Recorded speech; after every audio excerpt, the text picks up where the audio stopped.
Lately, there's been a trend where people list their realistic Pokemon teams. So here's my submission for my ultra realistic Pokemon team based on my life. And no, Rayquaza is not going to be on the list, you dirty little liars, your life is not that exciting.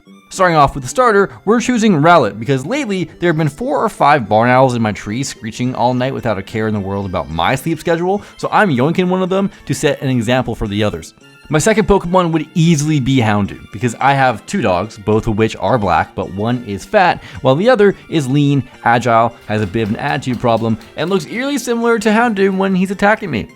My third Pokemon is sadly going to have to be Lopunny, and not for the reason you think, but because there's been a wild rabbit living in our yard who I've named Rudy, and Lopunny is the only brown rabbit in the entirety of the Pokemon franchise. That is the only reason, I promise. My fourth Pokemon would sadly have to be Buzzwole, and I say this not because I like him, I actually strongly dislike him, but unfortunately, despite my hatred of mosquitoes, they always seem to find me no matter where I go, so I have to assume Buzzwole would be no different. My fifth Pokemon would definitely be Deerling, mainly because I see a lot of deer while driving to and from work, but usually they're on the side of the road and not moving. So I guess my Deerling would look a bit more like this.